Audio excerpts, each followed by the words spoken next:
Good morning, everybody. Thanks for joining me again for another episode of Epic Surf News. The biggest news today, and probably historically, is going to be Trestles surfing is now banned. It's not allowed thanks to the coronavirus. A little bit more of a crackdown from the authorities. The interesting thing is that Trestles was firing. A bunch of people have been going there from all over the place. Locals have been getting bummed. Oceanside, you were able to surf, and then at one point Oceanside shut down, and at that point actually the rest of San Diego had already shut down. So what you notice was interesting is that everybody who was surfing in Oceanside while the rest of San Diego was shut down was pretty happy and content that they were able to still surf. As soon as Oceanside shut down and Trestles was still open just up the coast a little bit, then Oceanside surfers began to be a little bit more bummed, a little more concerned with the overall public health and safety. So, I've noticed these kind of trends and attitudes with myself as well, and everybody around me, and not just with surfing. I mean, it goes for everything, right? So I think in some ways, the more people have to give up something that they love or like to do, that their attitude changes, and they immediately want, I think, a lot of other people to also sacrifice as well. So it's been interesting to see that occur. I must say that, yes, maybe my attitude's adjusted, and I'm happy that Trestles is now closed because, it looked like from the camera that everybody was just hanging out. People were on the beach laying on towels, bikes, everything was going on. So let's hope that's a good thing for everybody. Let's hope that collective effort will help everybody get back to surfing at some point. So this is the first time that surfing has been banned in my lifetime at Trestles, or at least since the Nixon days. So that's quite a span of time that has gone by where surfers are enjoying surfing at Trestles. And of course, surfing bans across the state or across Southern California are also unprecedented and have never happened before. So we're all dealing with this as best we can. So in terms of stoke, everybody out here is really challenged with trying to keep up that surf stoke. That's something that's kept most of us busy. Surfing is a lot more exciting than going to the gym. It's a lot more exciting than riding a bike or walking around the block. And I think everybody is struggling, and some people are doing the best they can to find other things to keep themselves busy. At the same time, it's definitely, you can hear the echoing of a little bit of pain there in terms of the new situation for us. So surfers out there, I hope you stay busy, find old things to connect with, find new things to get involved with. Definitely keep training. Yoga, right? Everybody keeps pushing yoga. Yoga seems like a great thing. Stretching is a great thing. It is hard to get yourself going, but definitely when day one comes back for surfing to be reopened to everybody, you're going to be a lot happier if you were in shape. Definitely limber, flexible. Those kind of things are going to make your first sessions back in the water a lot more fruitful. Getting stoke is coming in a couple different forms. So right the same day that Oceanside banned surfing and surfing became a crime, I had an email and a DM from Josh Varela, who actually had some pictures that he took of me and a video clip of me surfing back in early March, I think March 9th to be exact. The waves and conditions were great that day. A lot of time had gone by and I'd kind of forgotten about those pictures, didn't know if they still existed. But sure enough, getting that message, it just really changed my whole vibe for the day, and still to this day. I looked at the pictures, I've shared a couple of them online, not too many. I'm trying to sprinkle them out and kind of ration my stoke out hopefully over the next month. And that is something that really came in very helpful. So like I say, thanks Josh, I appreciate that. To all you photographers and videographers out there who've spent countless hours going to the beach, recording, giving up your own surf sessions, taking that content back to your house, your computer, downloading it, uploading it, touching pictures up, etc. All that effort definitely is going to be very helpful to keep people stoked through this time. It's something that they can look back on old pictures, re-dig them up, and kind of live through that for the moment. So outside of that, trying to keep my head in surfing as much as I can, I think that it's probably a good idea for people to pull out all their gear, all their old surfboards, all their wetsuits. Pull your quiver out, take off the wax. It's a good time to clean your wax, maybe fix some dings if you're a little handy in that sort. Change your leashes. I have a track pad on one of my favorite boards that's been peeling up a little bit, and I was surfing like that for a couple months, so it's probably a good time. I'm going to clean that up as best I can, maybe put a little glue in there and put that bad boy back on flush onto the deck of the surfboard.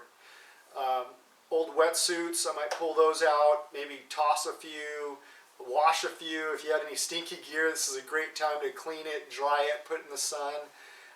Maybe add a little soap if you need to as well. And there is one more thing that you can do. I would contact your local officials, your local government, whether it be through the website, email, phone call, voicemail, and I would encourage them to find a solution for surfers and the sport of surfing in these times, especially if these times are going to extend more weeks and months down the road.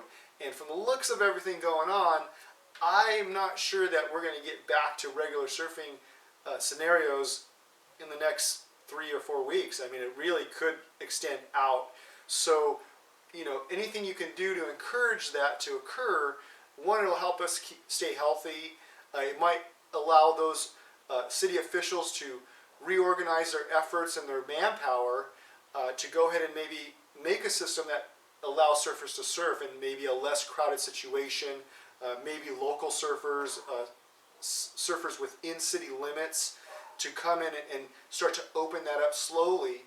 And it's not a thing about manpower, because the reality is that we have lots of manpower up and down the beach right now between the sheriffs, the local police, lifeguards, and so on. So, right now is not that time. We don't want to inundate our hospitals if surfers get injured or anything of that sort and have to go to the hospital, or if they need attention from a lifeguard or paramedic. We don't want that to happen now, but I think that as we continue forward, we don't want surfing to be the last thing that is opened, right? And I think that everybody can acknowledge that surfers are different than beachgoers.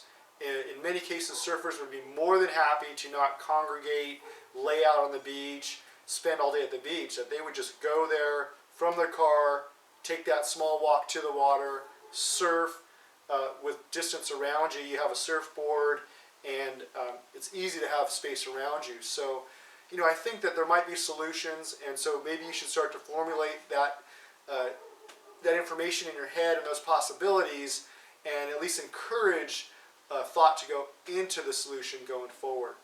So check back on some of my other videos I just posted up recently. You're going to learn a little bit about what it was like to go from regular surfing conditions and scenarios through a slow lockdown until the point of having no surfing allowed.